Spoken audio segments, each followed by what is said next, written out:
여러분 안녕하십니까? 2021년 설 연휴가 시작되었습니다.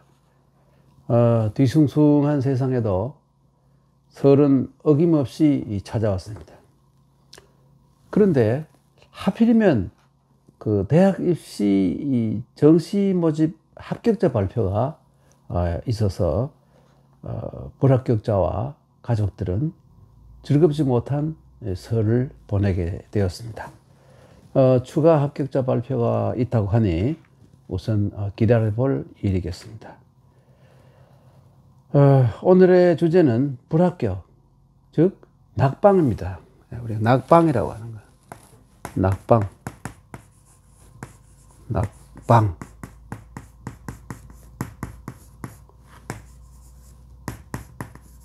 오늘의 주제는 낙방 이 두 글자입니다. 대학 입시뿐만 아니라 올해 20살이 된 젊은이들은 앞으로 살아가면서 경험하게 될 낙방이 참 여러 종류가 있죠.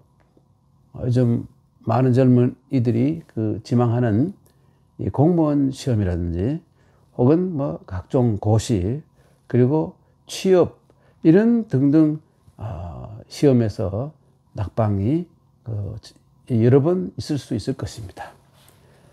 낙방의 반대말이 이 참방, 참, 이때 참이라 읽죠. 참방이라고 하는데, 참은 바로 참여하다, 끼다, 이런 뜻입니다.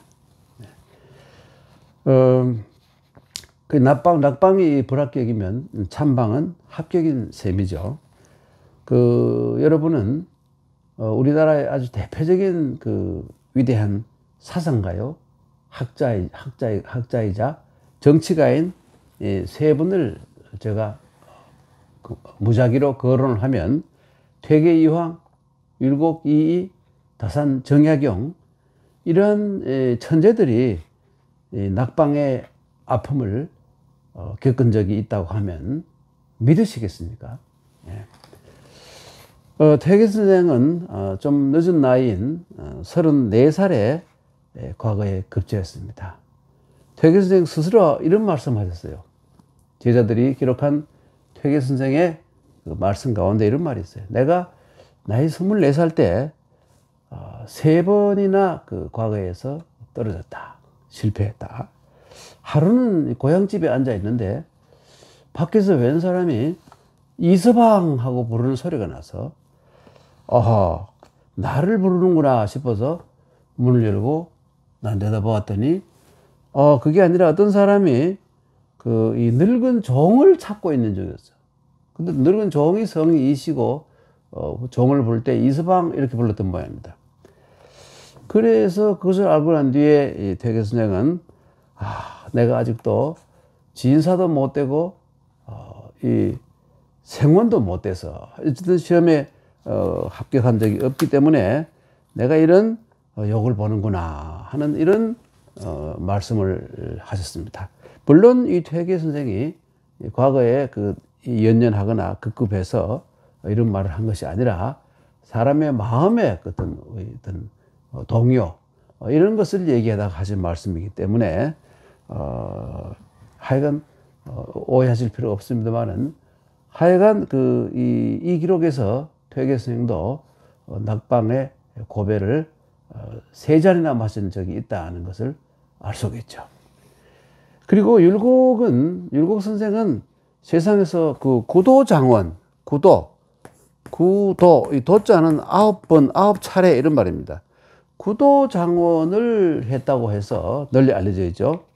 그러니까 9번이나 각종 시험에서 장원을 했고 한 번도 낙방한 적이 없는 줄로 아는 그런 사람들이 많은데 사실과는 다릅니다. 사실은 말이죠. 6번 이런저런 예비 시험에서 장원을 한 적이 있고 7번째가 바로 29살 때 치른 대과에서 율곡 선생이 장원 급제를 한 바가 있습니다. 그런데 한자문화권에서는 이 구라는 것은 여러 번이라는 말이기 때문에 혹은 많다는 뜻입니다. 그러니까 장원을 여러 번 했다 혹은 장원을 많이 했다. 7번 한 것이 사실이라면 정말 놀라운 그 성적이죠. 대단한 성적이라고 볼 수 있습니다. 그 율곡 선생이 26살 때 과거에서 낙방을 했습니다. 이때 그 61세이던 퇴계 선생님께서 그 시루에 빠진 그 율곡에게 위로의 편지를 보내는데, 거기에 보면 어떤 말이 있느냐 하면, 옛날 사람들이 소년등과 젊은 나이에, 막 20 전이라든지 젊은 나이에, 이 등이라는 것은 오르다 하는 합격이란 말이고, 과거에 합격하는 것은 일불행이야. 일불행이야.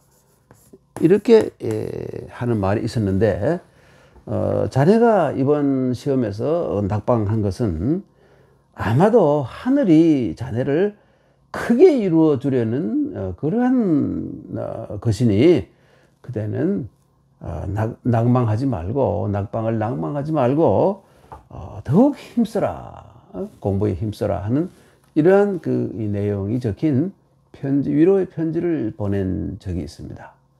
그래서 근데 이게 소년등과 일불행이야 할 때, 이 중국에서 쓰이는 원래 이 일자는 대불행입니다. 그러니까 한 번 불행이 아니라 소년등과 하는 것은 여기서 일자는 큰 대자와 마찬가지로 큰 불행이다, 최고의 불행이다 하는 이런 의미로 쓰였다고 이해하시면 될 것입니다.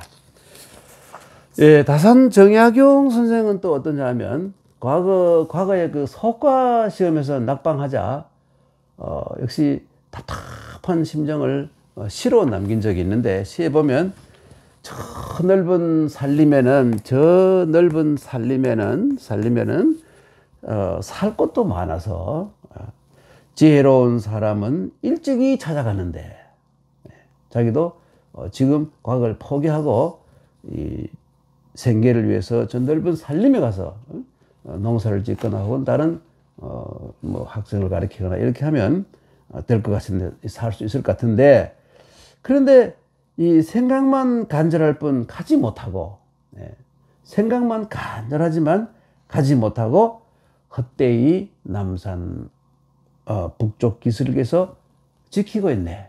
헛되이 그 남산 북쪽을 지키고 있네. 이때 선생은, 다산 선생은 남산의, 그러니까 그 아래, 그 북쪽이죠. 저 남쪽이 아니고 북쪽, 서울 쪽으로, 경복궁 방향 쪽으로, 거기에 그 집을 가지고 있었어요. 그래서 선생님께서 이런 시를 남겼습니다. 저 넓은 살림에는 살 곳도 많아. 지혜로운 사람은 일찍이 찾아가는데, 생각만 간절할 뿐 가지 못하고, 이 아버지가 워낙 기대가 크기 때문에 포기할 수가 없었단 말이죠. 헛되이 남산 기슭을 지키고 있네. 이런 시를 남겼습니다. 여기에서도 우리 휘대의 천재 다산 선생도 과거에 시험에 떨어진 적이 있다는 것을 알 수가 있죠. 시험에 낙방한 적이 있다는 걸 알 수가 있죠. 그 뒤에 그러니까 1789년에 28살 때 꿈에 그리던 대과에 합격을 하게 됩니다. 하여간 여러분, 이 세 명의 그 위대한 학자이자 사상가이자 경세가인 이런 분들도 낙방의 고배를 여러 잔 마신 적이 있는 것입니다.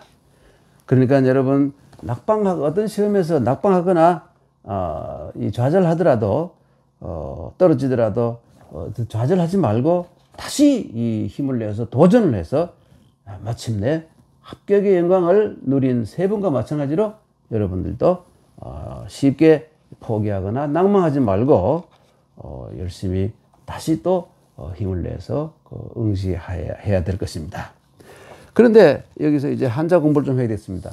이 낙자는 여기 여러분 풀초자가 있고 이 발음 기호인, 이게 원래 이 낙은 그 낙양 앞을 흐르는 강, 그 유명한 낙강, 이것을 의미하는 것인데요. 고유명사인데 발음 기호 역할만 했죠. 그래서 이게 이 풀초기 때문에 이건 뭐냐 하면 이 나무잎이 떨어질 낙자예요. 이 낙자는.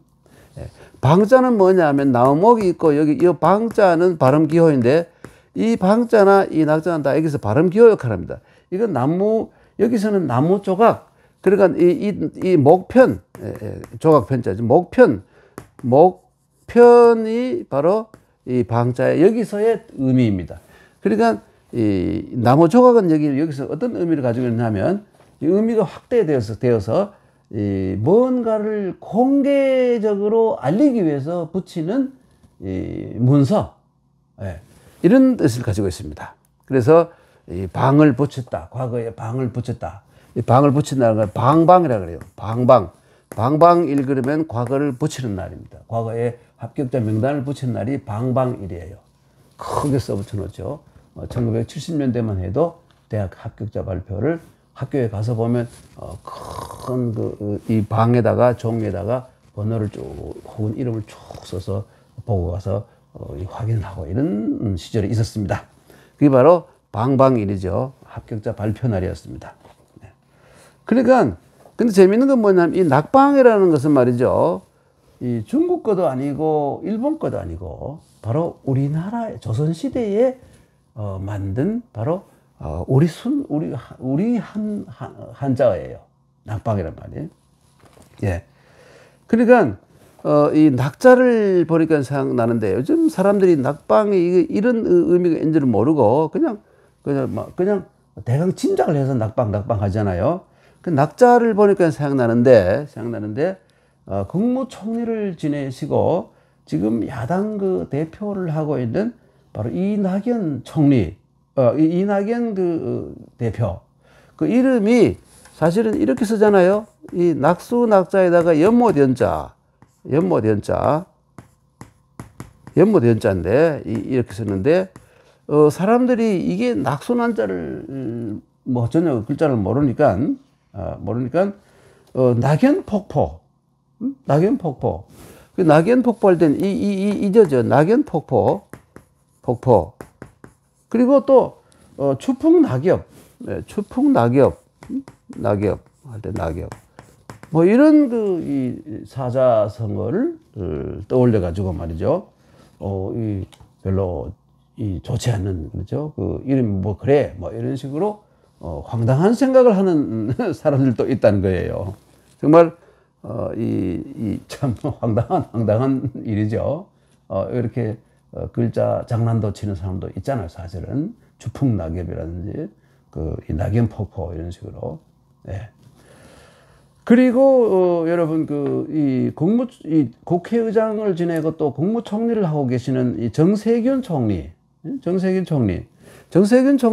씨는 여러분 사람들은 이 정 씨가 이정 씨인지 이정씨는 우리나라에 별로 없으니까 안 하게 뭐 이 중에 하나라고 되게 짐작하지 정확히 아는 사람은 별로 없지 않습니까? 근데 이번 정세균 총리는 바로 이 정자예요. 예, 이 정자를 쓰고 있습니다. 이게 아니고요. 그러니까 짧게 정이 아니고 짧게 하는 정이죠. 그리고 정이고 세자는 인간 세자예요. 인간 세자고 균자는 바로 고를 균자입니다. 다 아시잖아요. 그런데 사람들은 이 한자를 하도 모르니까 이 세균을 말이죠. 박테리아 이걸로 생각하는 거. 어떤 사람은 심하게 나가서 이 억울하게도 말이죠. 바이러스로까지 떠올리는 세균을 이렇게 생각하는 연상하는 사람도 없지 않는 겁니다. 그러니 사실 이 인간 세상을 고르게 한다는 이런 의미를 가진 이름인데 그럼 이 균자는 뭐냐면 이런 원래 공자님 말씀에 불환 걱정하지 않는다. 뭘 걱정하나? 모자라는 것을 걱정하지 않고 불환과 이 환, 진짜 진정한 지식이나 선비는 뭘 걱정해야 되느냐면, 정치인은 뭘 걱정하냐면, 환불균, 고르지 못하고 너무 이 차이가, 이 빈부의 차이라든지 어떤 차이가 너무 큰 것, 격차가 너무 큰 것을 걱정한다. 이런 공자의 말씀이는데, 이런 이 세자 균자를 본다면 이 세상 일이고 균이 바로 이것이니까 불균을 걱정한다. 이런 좋은 의미를 떠올려야 될 텐데, 한자 한문 공부가 안 되어 있으니까 그냥 세균 그러면 말이죠. 박테리아나 바이러스 이런 것만 생각하는 거예요. 정말 황당하죠. 정말 그런 겁니다.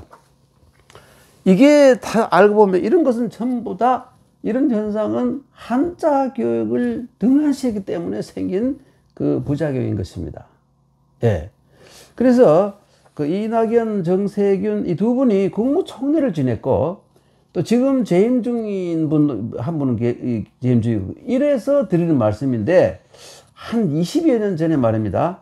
그 한자 교육을 교육의 중요성을 절감하고 정말 우리가 이 한자 교육을 하지 않는다면 정말 안 되겠다고 생각한 남광우, 그러니까 이 난정 선생, 난초 난자를 써요. 난초 난자, 난초 난자에다가 물가 정자를 쓰는 아주 호가 아주 남광우 선생, 남광우, 넓을 광자니까 광우라 이렇게 되겠죠. 예. 광우, 남광우 선생을 비롯한 이처럼 뜻 있는 사람들이 당시에 이 생존 중이던 역대 국무총리가 그래도 10여 명이 계셨는데 이런 분들에게 호소해서 한자 교육을 회복해야 된다. 그러니까 당신들의 이 사회적 명망을 좀 영향을 좀 끼치기 위해서 이 서명을 좀 해달라 되는 기꺼이 한 번도 빠짐없이 기꺼이 서명을 했습니다. 네. 그런데 그 10여 명의 총리 역임자 가운데 딱 한 분만 빠졌어요. 예, 다른 분들은 다 서명을 해요. 근데 그 한 분은 병석에 누워서 이미 의식이 불명해서 사인을 서명을 할 수가 없는 상황이었기 때문에 그랬던 것입니다. 예. 이런 사실이 있었음에도 불구하고 국한문 섞어쓰기라든지 한자 교육이 정상화되지 않고 있는 참 현실은 참 안타깝다 하지 않을 수가 없는 겁니다. 어쩌면 한자 교육의 이 퇴조가 낳은 피해를 그대로 보고 있는 이 두 국무총리께서 한자 교육의 정상화에 힘써 주실 것을 좀 기대해 봐도 좋지 않을까 싶은 생각이 듭니다. 예. 오직 답답하면 이런 참 말씀까지 드리겠습니까? 예. 오늘은 이 낙방이라는 두 글자를 중심으로 해서 연관 있는 몇 말씀을 드렸습니다. 마지막으로 한 번만 더 강조합니다만은 퇴계 선생, 율곡 선생, 다산 선생 같은 위대한 큰 그분들도 낙방의 고배를 여러 번 마신 적이 있다는 것을 말씀을 드리는 겁니다. 예. 낙방, 이걸 알고 보면 말이죠. 병가지 상사, 병가지 상사는 전쟁하는 사람들은 뭐 이기고 지고 뭐 이겼다 졌다 하는 것이 뭐 늘 있는 거 아닙니까? 원래 승패는 이기고 지고 승부나 패나 마찬가지입니다. 승부는 병가지 상사, 병가에서 늘 있는 일이다. 너무 거기에 쫄거나 위축되거나 할 게 아니라 다시 하면 된다는 이러한 교훈을 오늘 배우게 된 것입니다.